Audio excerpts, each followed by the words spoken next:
Hey, good afternoon, everybody. Welcome back here. I know it's been a minute since I've done a live video, but we got a lot of things going on, a lot of caucuses, a lot of Lincoln Day dinners. As a matter of fact, there was an election last night, and a lot of school board, county board um, events happened, a lot of elections. We won a lot.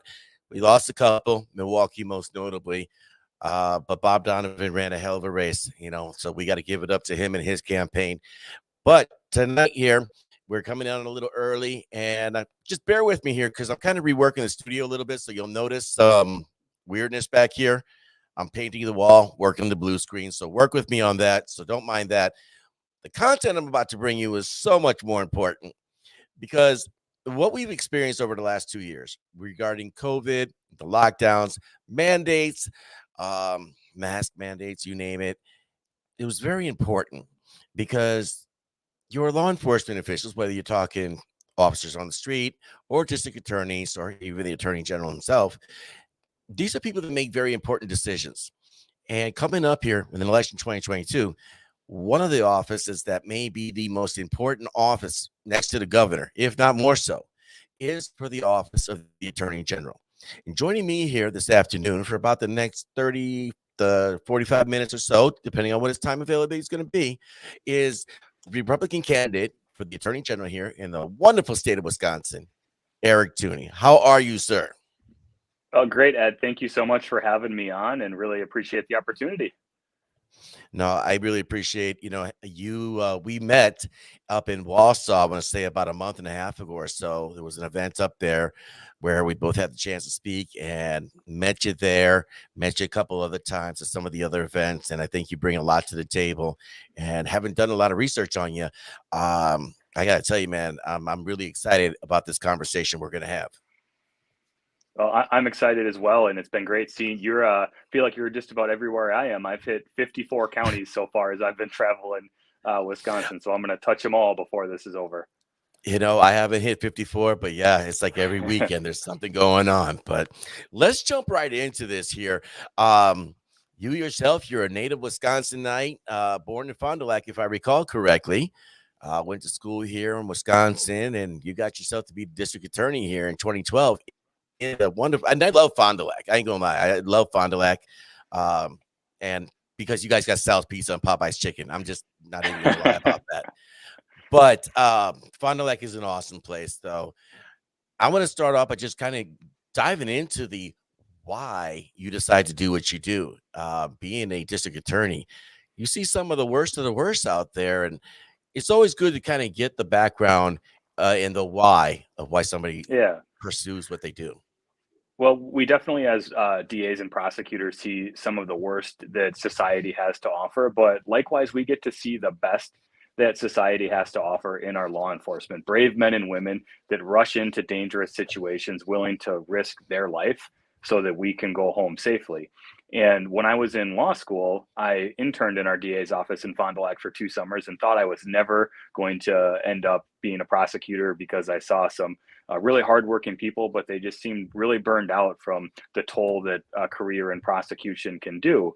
And I ended up in private practice back in Fond du Lac after law school, where I was born and raised in Fond du Lac. And prior to practicing law, I was working on a Republican congressional campaign in the 8th to help unseat Steve Kagan back in 2010, and actually managed a specialty running store in the Twin Cities where I had gone to law school Okay. for a little bit. I've done 7 marathons and ran cross country and track when I was at St. Norbert. I've definitely gotten appreciably slower though over the years. But when I started to see a change in crime in our community in Fond du Lac, and a lot of it had to do with drugs and the opioid epidemic that really started to surge with prescription pills that we were seeing. And that's what really propelled me to run for district attorney. And it was really a exciting process. My own Republican Party at the time said I wasn't a viable candidate. And with amazing support, I went on to win the Republican primary against the incumbent by 60-40 because of so many Wow. people that believed in that message. And I was 28 years old, wearing diapers out of law school, and was just so privileged to have that level of support from the community that I grew up in. And I've had the privilege now as a DA, you name it, I've personally prosecuted, from cold case homicide, sexual assault, domestic violence, complex drug conspiracies, overdose deaths, racketeering, and election fraud. And as we started to, and you kind of hit it on the intro a little bit, some of the challenges that we've seen over the past few years, and we had a great attorney general in Brad Schimmel, the former Waukesha district attorney, that supported law enforcement, supported prosecutors, and followed the rule of law. And what we've seen from Josh Call, it's really been the opposite, where he doesn't stand with our cops. He hasn't supported law enforcement. He's actually defunded police and prosecutors from our Department of Justice and mismanaged our crime lab. But what got me into this race was watching what he did and didn't do in the wake of that Jacob Blake shooting in Kenosha. Yes. And we saw Toney Evers condemn and convict a police officer with no facts, which turned out, as we all, I think, we're starting to believe, would be a justified shooting, and it was. But that night, Josh Call, he did nothing. And it was his Department of Justice that was investigating that shooting. He had to have known Jacob Blake was armed with a knife, and he should have forcefully pushed back and said, what Toney Evers just told you is not true. There are more facts. We will protect the integrity of the investigation and remain calm. Instead, he said nothing that night, but then he did worse than nothing, Ed. And that's when he turned his back on our cops in the wake of that shooting. And that's personal to me. My dad spent over 30 years as a police officer. I grew up worrying about my dad's safety when he would get paged out for a SWAT call. Now, as a kid, I didn't realize, my dad's a negotiator. He's in the command truck, drinking the warm coffee, staying nice and warm, where there are other officers out there that are in those really dangerous situations. But I also know what it's like to not know if my dad's alive. Right. On March 20th, 2011, Officer Craig Burkholz was shot and killed in the city of Fond du Lac. And then Officer Ryan Williams was shot as well. And thankfully, Officer Williams has physically recovered from his injuries. And our canine Grendel was also shot that day. But I couldn't get a hold of my dad. And I started to fear the worst. And my now stepmom, who's a retired detective now, she got a hold of me and told me basically the best lie I've been told: your dad's fine, he's not working. And the reason she lied is because my dad responded to that scene. And I'm thankful that my dad made it home safely. And I still get to say, I love you, because Craig's family never gets that opportunity. I've done officer-involved death investigations, and one of them in the worst possible circumstance, when Trevor Casper, a 21-year-old state trooper, was shot and killed in the city of Fond du Lac, and he ended the threat and gave his life to protect people he would never meet. And that man had murdered somebody else and robbed a bank earlier that day and had been on a crime spree for quite some time. And a 21-year-old young man rose to the moment and gave his life. And to sit across from Trevor's parents and have to explain to them how their son died a hero and did more in about 17 seconds than most of us will ever do in a lifetime. That's the true reflection of our law enforcement. Brave men and women that would give their life for others to go home safely. They don't care what someone's skin color is, what their gender is. They just want to keep people safe and help enforce the law. And so that's why I got into this race for Attorney General, to make sure that we've got an AG that will stand with our cops and stand with all of us here in Wisconsin to be an Attorney General for all, not just the liberal interests that Josh Call is representing. Right. Well, I think that's, you point out a few things that's extremely important. I mean, amongst those is, and I don't know if this is because of the rise of social media and its prominence in the public square, but there's a lot of people that will jump to a conclusion off of watching in 30 seconds of a video. And it doesn't matter if it's Jacob Blake or Trayvon Martin, or, and I don't think they have video for that one, but George Floyd. There's a lot of things that people don't realize. Let's take, the Jacob Blake incident. I think for the novice person, you see somebody empty a magazine into somebody, like, it's kind of overkill. But if you're still going for a knife or a gun, training says shoot to stop. And these guys, like you said, you don't know. I mean, everybody, you walk out that door, you don't know if you're coming back. Law enforcement officers, though, that's even more so. So yeah, they really do deserve our backing. And it's so true. When they say I love you before they go on shift, that means a little something more than it might mean to others. And the things they do in the snap of a finger, the decisions that they're making to use force or not use force, that most people can't even begin to comprehend. I have maybe a little better understanding from all the police reports I've read, the conversations, the dash cam videos that I've watched, but that's what our law enforcement does day in, day out. Yep. Real quick here too, you'll notice down below here, we have the link for Eric Tuning's his campaign page. Make sure you guys check it out. I'm very open about this here when it comes to these campaign pages and these conversations we have. I want you guys to check it out, and I make the ask for everybody. You know, like their pages, share their pages, donate to their pages, volunteer for their pages, because running these campaigns is not cheap. You're going all over the place. You got to get mailers, cards, all that other stuff. But if you believe in an individual, you really need to get yourself involved in any way that you can. Not everybody can go out there and tour the state like Eric does, but you know what? Be a part of the process, be a part of the solution. Um, I want to go to this next topic here because we're going to get rid of the elephant in the room. There's been a lot of talk about, during the onset of COVID from March of 20. And I remember that day very well. It was March 17th. It was St. Patrick's Day. It was 4 p.m. And that was what I call D-Day. That was the day we shut down the state of Wisconsin. That's the day that was the harbinger of a lot of businesses that closed and never reopened. It is the day that people just lost their mind and started turning on one another, be it for masks, be it for stay-at-home orders. You determine who's essential, who's not essential. And there was a lot of ridiculousness about it. But one of the things that I'm seeing out here was the allegations that your office was prosecuting individuals under the stay-at-home orders. And I'd like to give you the opportunity to clarify that. And I'm going to put an article here in the chat room so that people can see this, because it was an article you pinned in May of 21 that responded to this. So I'm going to hand that to you and let you kind of take that. And I'm going to put the article here in the chat room here. Yeah, well, I'm glad you brought this up, because the unfortunate reality is there have been people that have outright lied about my record on COVID since before I even got into the race for Attorney General last year. And so I love talking about this across the state. And I know, Ed, you've heard me talk about my record at our Republican and Patriot events, and you've heard those crowds applaud my record on this issue when they learn the truth. And so this is the truth about my record.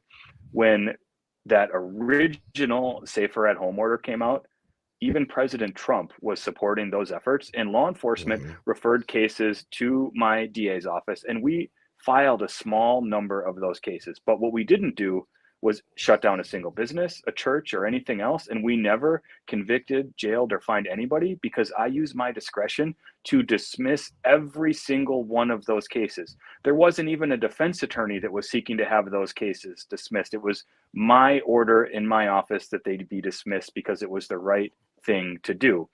Now, and every single one of those cases was from the first 13 days. And when that extended illegal order was issued in April of 2020, not only did I never enforce that order, but within days, over that weekend, I spent my time on the phone with my congressman's office, our county executive, our local elected officials, our chamber of commerce, business leaders, and our health officials to start a task force called Reopen Fond du Lac. And I started that task force for a really simple reason. Like I'm sure every single person listening to this podcast, we were frustrated that you could go to the big box store, but you couldn't go to the small business. And one of my best friends, we were college roommates at St. Norbert, best man in his wedding, godfather to his son, brought up, you can go buy the same stuff at Walmart, but you can't shop at our businesses. Right. And that's what propelled me to start that. Now, one of those businesses, it's not for me, it's a women's clothing resale shop, but they had the right to be open just like everyone else, because we'd go into those big box stores and see that became like the social hangout with how many people were in there compared to our small businesses that would have had far less people. And it was that one size fits all approach by Toney Evers that he completely failed in his management of COVID. And so I started that task force in April of 2020, where you wouldn't find, I don't think, a group anywhere in Wisconsin that formed that early to keep open and reopen our businesses. And that task force continued meeting all through 2021 and was formed before the legislature challenged that extended order. And the original order has never been declared unlawful, but I still use that discretion to dismiss all of those cases. Now, when the mask mandate came out, that was to take effect on August 1st of 2020. And I spent the weekend evaluating the law, and I came to a simple conclusion that I put in a letter and sent to my law enforcement and public health officer saying, this is an unlawful extension of the governor's emergency authority, and we will not enforce it. because it was a Mhm. frightening concept that many of the listeners probably remember. A public health emergency would expire after 60 days. The Yes. legislature could extend it or terminate it. They did neither. They allowed it to expire. And the governor then just kept trying to reissue these public health emergencies. And it Right. was a frightening concept to me that a governor could keep our state in a perpetual state of emergency over the same issue, even though the law clearly said 60 days. And that would have effectively made that 60 days meaningless. And so we never enforced the mask mandate once in Fond du Lac County because I determined that it was unlawful. And our Supreme Court later essentially adopted that same rationale when they Yep. struck down that mask mandate. And one thing, one of my opponents in the Republican primary, he's been leading that charge and attacking and at times outright lying about my record, saying we've enforced these illegal orders. What he doesn't Mhm. talk about is in April of 2020, when he was on a podcast not dissimilar from this, saying that we needed to have requirements for people to wear gloves and masks, as well as requirements for social distancing and capacity limits, and to have a regional reopening plan where larger areas like Southeast Wisconsin would have probably been in lockdown longer. That's what he was advocating for. Right. And I'm not saying that to be critical of him,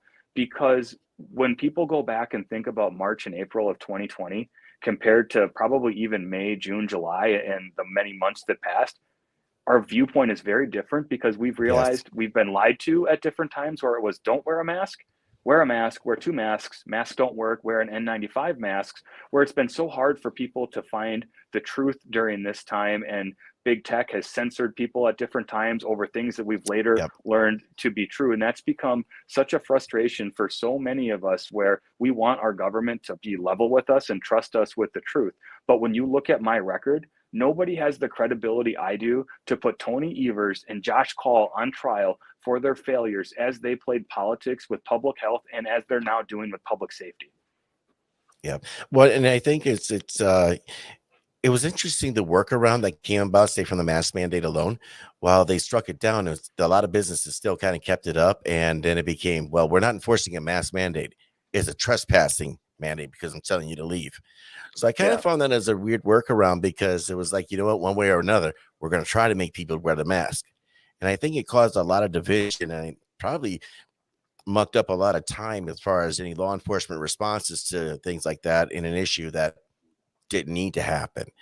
But no, I think that's a good point though, because when you look at the fact that, with open up Fond du Lac or reopen Fond du Lac, these were things I think people were clamoring for. And I guess I understand to the extent people were scared. You're dealing with a novel virus. The media 24/7 was showing, I mean, people were dying all over the place. I've known several people who've passed on as a result of it. And what do you do? So I understand that to a certain degree. But do we suspend our constitutional rights because of a pandemic? And if so, wouldn't that put us more into a societal collapse? That was just kind of my take on that. But you mentioned And something I think that people don't seem to understand when you talk about prosecutorial discretion. And I think that's something that everybody could benefit to learning a little bit more about. and one thing that is really I think important for people to remember as well, the legislature many decades ago passed a law in the 252 section that gave the Department of Health Services authority to take certain action. And Yes. subsequent to that being passed, our legislature passed the Act 21 rulemaking, which requires some of this to go through our legislature, which the Department of Health Services did not do. But that Mhm. original order also came from the governor's public health emergency authority, which allowed it to go at effectively two tracks. And so when the Supreme Court struck down that extended order, they specifically said they weren't addressing that original order. The governor is not subject to rulemaking, he's not an administrative agency. And there are Right. some big differences. And what we really need is an attorney general that will enforce the rule of law, not just when it's popular. Because when we don't like the law, we work with our legislature to change the law. We don't look to Yes. activist judges or an activist attorney general like we have right now in Josh Call, where he did just within the last 2 weeks, I think it was, one of the media outlets doing some journalism. They asked him a question: "When have you deviated from Toney Evers?"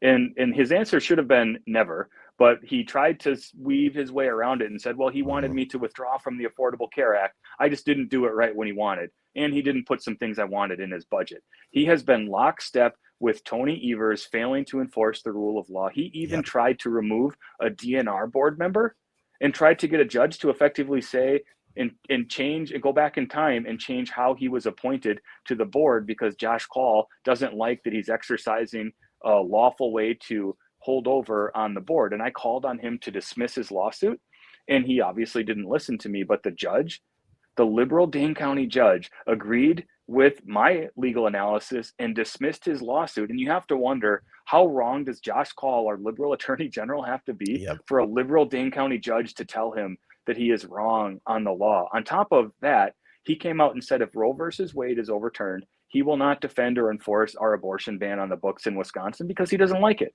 Well, he's not the Mhm. legislature. His job is to enforce the rule of law. And he has Right. made it crystal clear that if it doesn't align with his liberal friends, he won't defend it. Well, and that leads to another point. When it comes to Josh Call, for example, yeah, he pulled us out of the lawsuit regarding the Affordable Care Act. Um, and obviously it seems that the loony left, as I would like to call them, they're okay with all this government overreach that we've been dealing with here over the past few years. And it seems to be getting more and more excessive. Now, one of the things that I've been advocating for was, when we look at this election, we need to win this hands down. I mean, it needs to be just disturbingly high numbers, especially for a midterm election. But in doing so, we need to do it, I think, with the intention of having a seawall against the federal government. Now, granted, there's certain things we can't do much about, but as a state, we have to be able to enact that, states' rights to the point that, you're not overreaching here. And we need an attorney general who's going to be able to stand up for the people of Wisconsin because what we've had these past 4 years is not cutting it. Well, absolutely. We've seen these COVID mandates where the government is telling you have to take a COVID shot. And Josh Call sat idly by during this time where I've Mhm. pledged throughout my campaign that I will join or file any federal or state lawsuits that are necessary to protect your right to decide if you want a COVID shot or not, because the government has no business making that decision for you. And I will do that as Attorney General.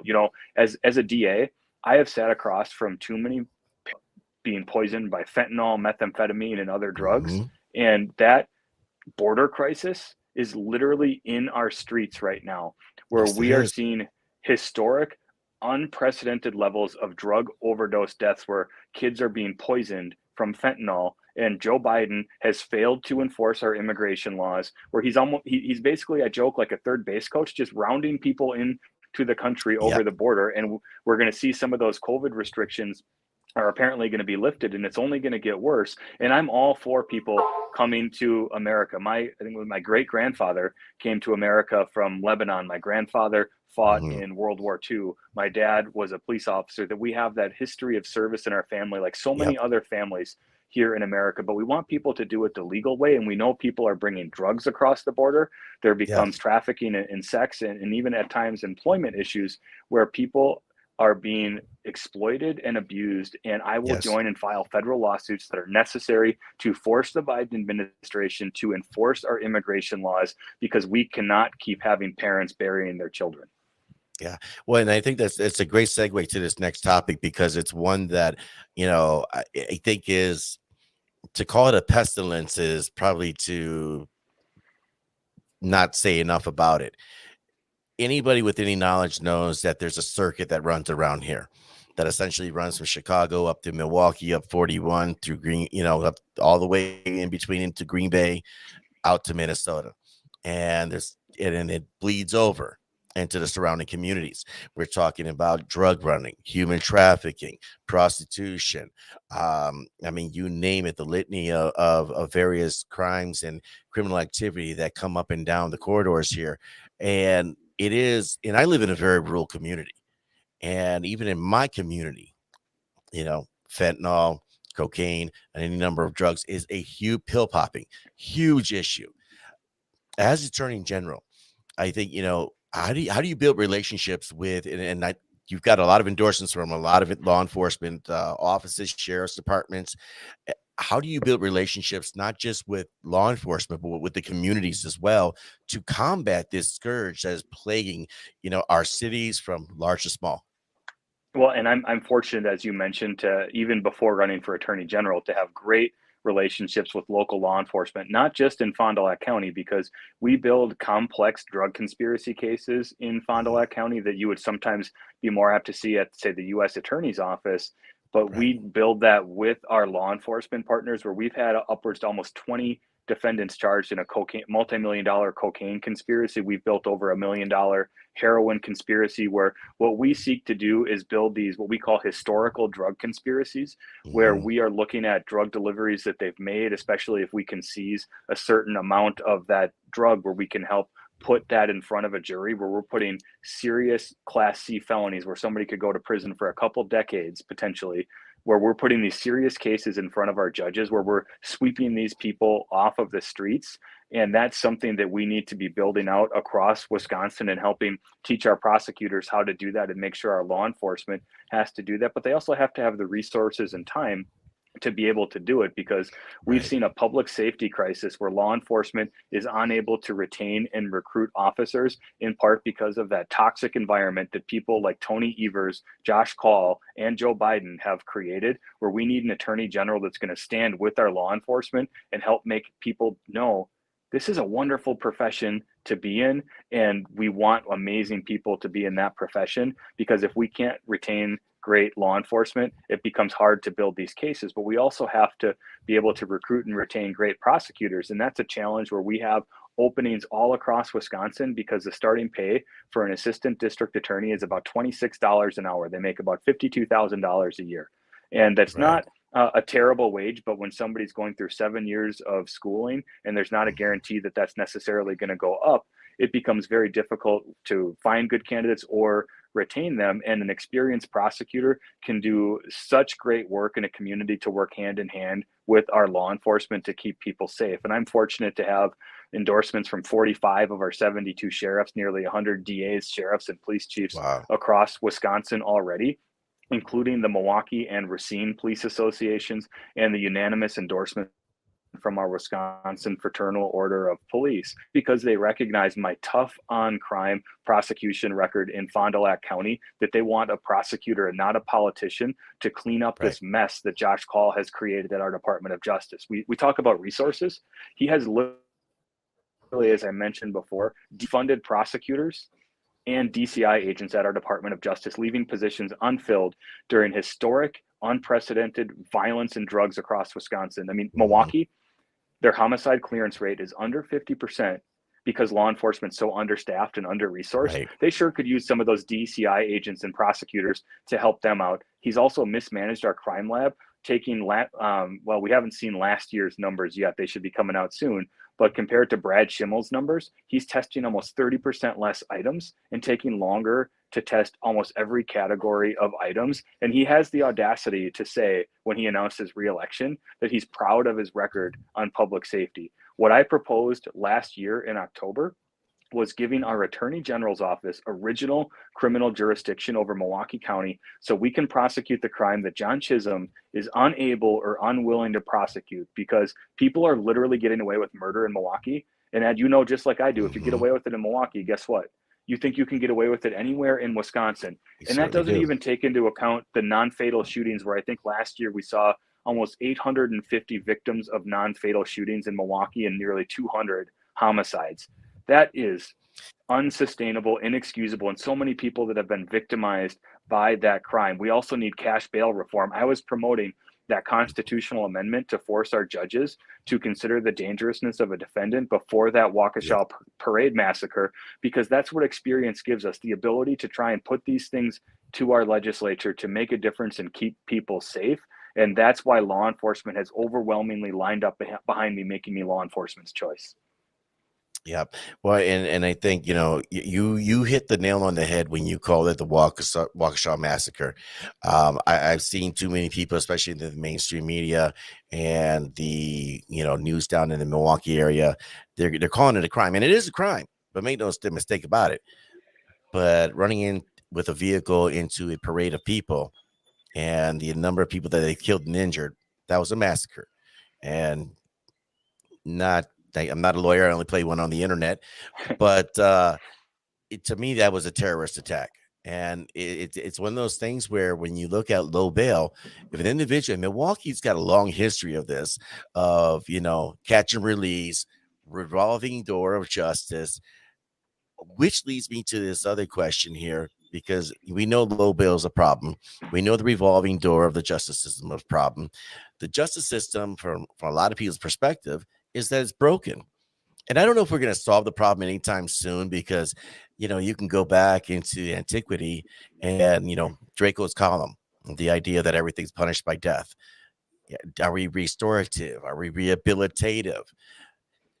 Something's got to give within the criminal justice Well, system. and As the top what I cop can in the tell deal, you, go ahead, please.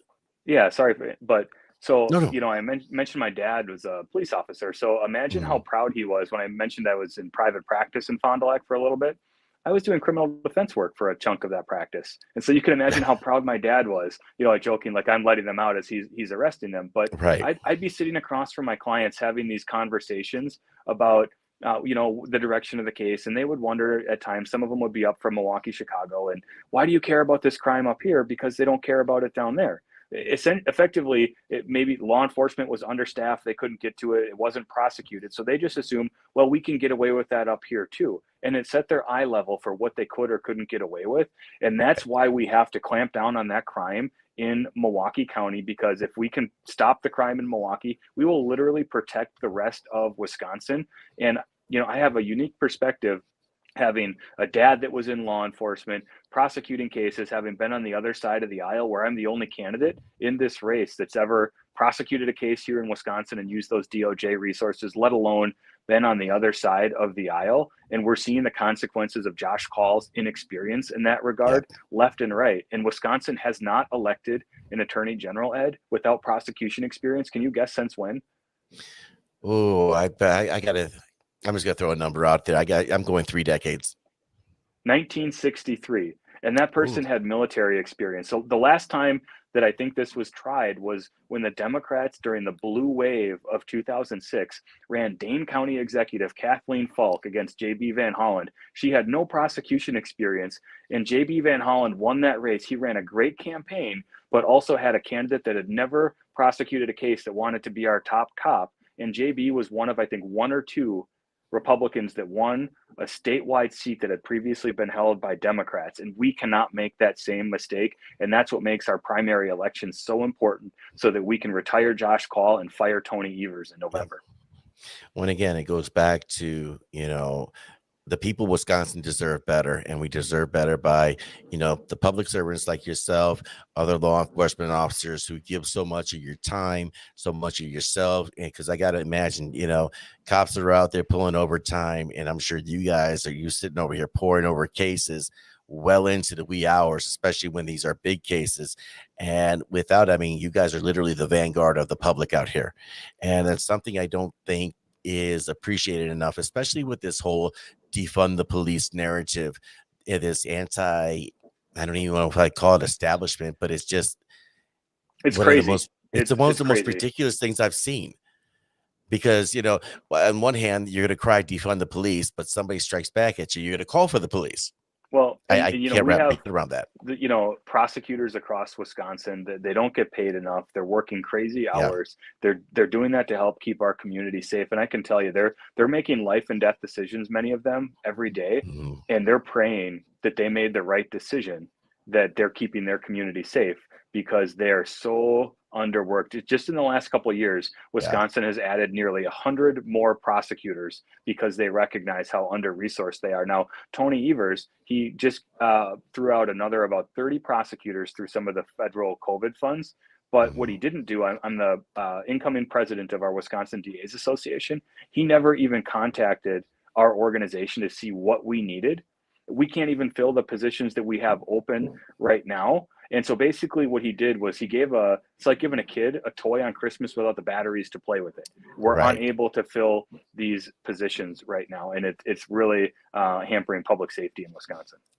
Yeah, and that's something that definitely needs to be fixed up. And I know you have an event that you're about to go to, so I don't want to take up too much more of your time, but I want to get to this one here because it's a hot button topic. Everybody's talking about, voter fraud. I'm not going Yep. to say the D word because we had this conversation privately last weekend, I think. But the things that we saw, the Racine County Sheriff's Department, they put out their release a few months ago about the nursing home scandal. We know about things like voting in the park. Years ago, was it Votes for Smokes? They had that in Milwaukee. Yeah. Yeah, I guess, give me your ballot, you get a box of Newports, whatever. Um, when it comes to this idea of voter fraud, ballot harvesting, all this other stuff, um, as Attorney General, obviously, though, there's going to be some overlap with the legislature. How do you see your role in that as making these elections more secure and rebuilding the confidence in our election that's been really, really shaken up here in 2020? Well, absolutely. And even before getting to me as Attorney General, there's been nobody that's been more aggressive, I think, as a prosecutor than me. I'm actually prosecuting more election fraud than anyone else in Wisconsin right now. And I recognize elections are the cornerstone of our democracy, and we have to defend it at every turn. Mhm. And we want to make sure that there's a level playing field, that every ballot in this state is treated and counted the same, regardless of which county that ballot is cast. And just the last week before this April election, I sent out a press release from my office alerting the public and the media to a statute 5.07 for the election nerds out there. But that statute gives DAs like me the authority to file an injunction or other legal action in real time to intervene if there is illegal activity. So if somebody sees a drop box, ballot harvesting, curing of absentee ballots, something that they Right. believe is illegal, they need to contact their local district attorney, give them an affidavit or sufficient information so we can file something to get it in front of a judge. Because too often courts have said, well, I'm sorry, you don't have standing, you're not an Yes. interested party, or you filed your lawsuit too late. Well, this statute gives our DAs the standing where we are the frontline defense to defending the integrity of our elections and making sure those laws are followed. And I actually proposed some legislation a few months ago as well to say we need to give DAs more of this authority in that if the DA doesn't file, that you can request an adjoining county DA to Hmm. file to make sure that we're sucking the politics out of these decisions and enforcing the rule of law. Because we know a few counties where we have concerns about some of those practices, and we want to make sure that people are following the law. We're fortunate to have Right. some incredible election clerks here in Wisconsin, all across our state, that are Yeah. working so hard. And part of the problem has been they're doing their best to follow the law, but the Wisconsin Election Commission, 5 of those 6 members have been an absolute nightmare where they Yeah. have been outright, you mentioned Racine, where they outright told clerks to violate Wisconsin law and not send out special voting deputies to help make sure that these nursing home votes are appropriately cast. And there's no legal authority for them to have done that. And they should and must be held accountable. I agree. Unfortunately, the Racine DA doesn't have jurisdiction to file it. She's correct in the analysis she gave out, and she believed that from her opinion that I read that there was a violation. The law requires those cases to be filed where the person lives. That's the only venue that we have to do it. And the Wisconsin Supreme Court analyzed that in 2010. So Milwaukee has already said no. Green Lake has said no. We're still waiting to see what Sheboygan or St. Croix might do. And so I'm optimistic we're going to see something, but I have a lot of respect for those 2 DAs. They're Right. great Republican district attorneys, hard workers, and I know they're going to do a thorough analysis. One of the things that frustrated me, Milwaukee gave their no prosecution decision in the span of a few weeks, and Hmm. it took them almost a year. If you remember that alternate elector investigation they did, Yes. it took them almost a year, Ed, to say they didn't have venue. And they released that about a week after January 6th, where it really looked like there was a lot of politics going on with when the release was timed. And yet this decision comes out in a span of weeks. In the public, we need to have confidence in our elections and make sure that they're being defended. And as Attorney General, that's exactly what I will do. I will take that record of defending the integrity of our elections to the Attorney General's office because Josh Call has not weighed in. And what was he doing before he got elected? He was working for that Hillary Clinton law firm, Perkins Coie, challenging our Oh, election yes. laws in federal court. So he clearly doesn't like our election laws, and that's why he's not standing up to defend or clarify them now, where he could be seeking to issue attorney general's opinions to give guidance to our clerks, because the Wisconsin Elections Commission, they're not the final arbiter of these decisions. Local DAs are the ones that can file these injunctions and get them into court. And that's why folks need to make sure that as we're past, for the most part, our April election now, where we saw a red wave across much of Yep. Wisconsin, where I can tell you, I hear the frustration. I see it in the conversations on people's faces. They're concerned and worried, but we've been talking about this past Tuesday being the springboard to November. And as I've hit 54 counties, you've been to so many of them, we're seeing Yes, record sir. crowds across Wisconsin, and not just at our Republican Party events, even the Patriot events that I've been to. Yep. And then we have our Republican parties across the state have recruited poll watchers and workers that we didn't have before. They are going to be monitoring these elections to help ensure the law is being followed. But then there's another piece to this. I come from Fond du Lac County, the birthplace of the Republican Party with Ripon, Wisconsin. And our Yes, party sir. was founded on the abolishment of slavery in America. And I can't think of a party formed for a more noble cause than that. We know Yep. our history. We were called radical Republicans then, as we sought to pass the 13th Amendment, as we got that over the finish line. We want our history taught in schools. Toney Evers vetoed a bill that would have effectively curtailed CRT, saying that it wouldn't fully allow history to be taught. We want our history taught, We want our but it history. ends at theory. We do not teach critical race theory in our schools, and that has parents involved like we've never seen before. And that was reflective in county executive races, school Yep. board races, board races all across our state. And this is going to be, if we put all of this together and we don't tear our party apart, we're going to win in November if we stick together, because we want to make this election about the failed record of Joe Biden, Toney Evers, and Josh Claus. We see historic crime. We see inflation. We see a crisis at our southern border. That's Yep. what we need to be talking about in November, because that is a record that cannot be defended, because literally public safety is going to be on the ballot in November, and Josh Claus' record is abysmal. I tell you, between public safety, the economy, the illegal migration that comes up over here, even as far into Wisconsin and sometimes higher, all of this is so incredibly important. And that's why I want to bring these conversations to folks. That's why I'm so eternally grateful that you would give an hour of your time to have this conversation with me and to bring this information out to people. Like I said, I know you got an event that you're going to be going to, but I just want to make sure again, thank you. I really do Yeah. appreciate your time. And And one last thing I anytime just you, want oh, go to, ahead, if I please. can, just one last thing I'd like to, Yes, sir. sorry for, so one other thing that's so important, and I mentioned Roe versus Wade before, that Josh Yeah. Call won't defend it if it's overturned. And I've pledged to do that as a district attorney. We have a law on the books, and I will defend it and I will enforce it. And for me, my mom was about 19 when she married my dad, and my older brother was born about a year later. And I think about a soon to be almost 20-year-old mom that might say, this is going to be too hard, maybe just not yet. I Right. don't think I'm ready. Can I do this?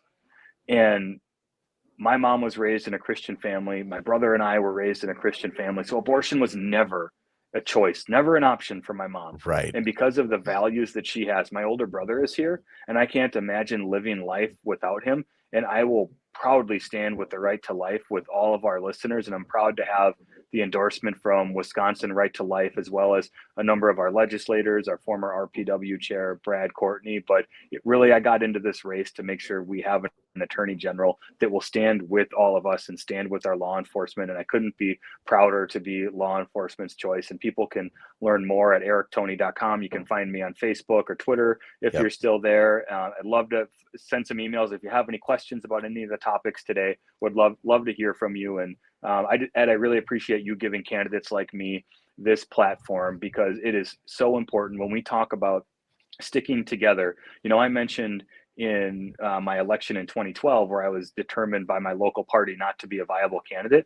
I'm great friends with some of those people that were on that committee, but it was really hard to bring some of my supporters around.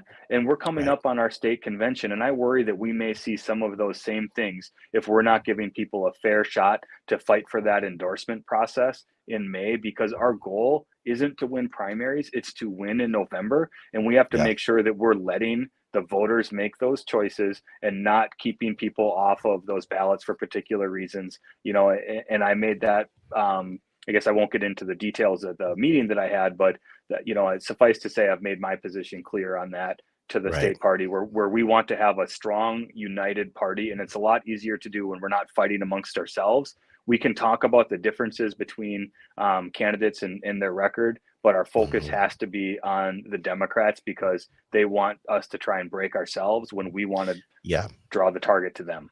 Well, and I think, we have seen a lot of that, I'd say, especially over the last 6 to 9 months. It's been, I've had some serious concerns because I'm looking at some of this infighting. And it's like, oh man, we're just handing this over to the Evers administration.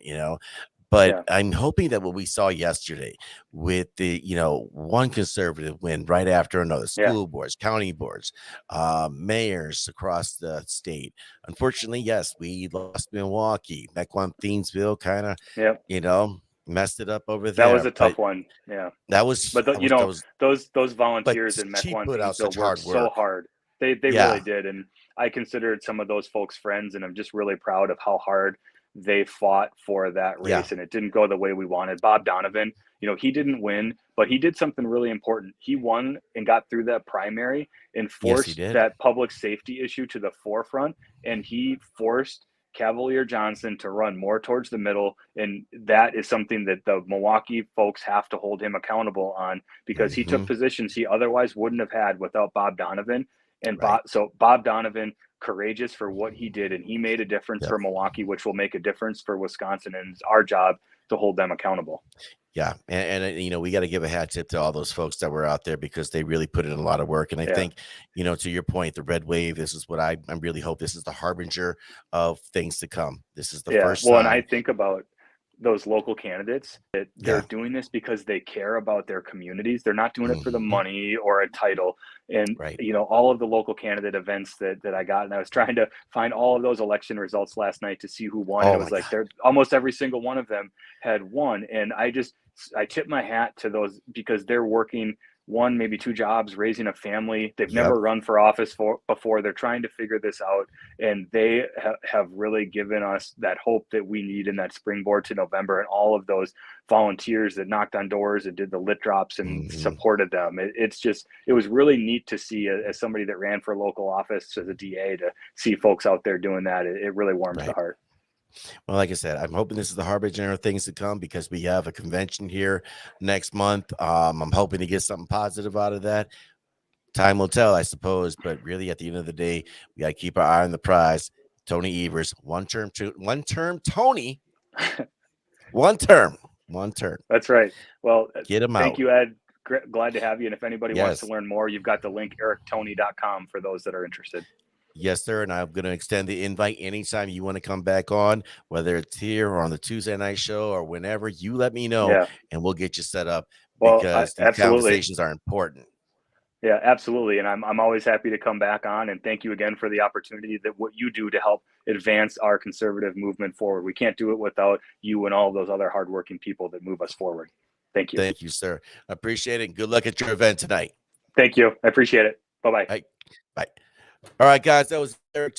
He is running for the Attorney General here in the state of Wisconsin, and I hope you enjoyed this conversation. Now, if you take a look right down here in the comment section below, that's where you're going to find his website.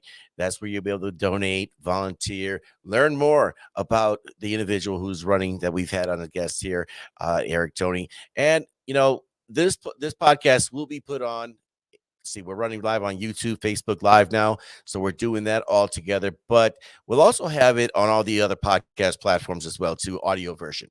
You'll hear us here on Rumble, BitChute. You'll hear it on Spotify, Apple, iTunes, whatever they call themselves this week, and pretty much every other podcast aggregator. Now, I know we have some comments here. And Scott, I actually want to address that, but I'm going to address that at a later time just because I want to keep this episode regarding the Attorney General.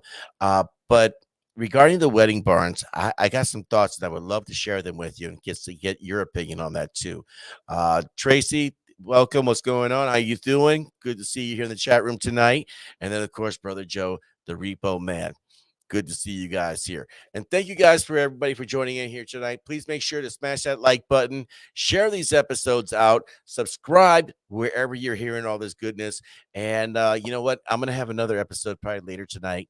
It'll probably be a quick 30-minute video because I need to go over some things regarding this upcoming election here for November. So on that note, I want to thank you guys for joining in here. Thank you for smashing that like button, sharing, and special thank you to Eric Toney. Really appreciate your time, my friend. You guys, good night. God bless you. God bless USA. God bless Wisconsin. I'm out.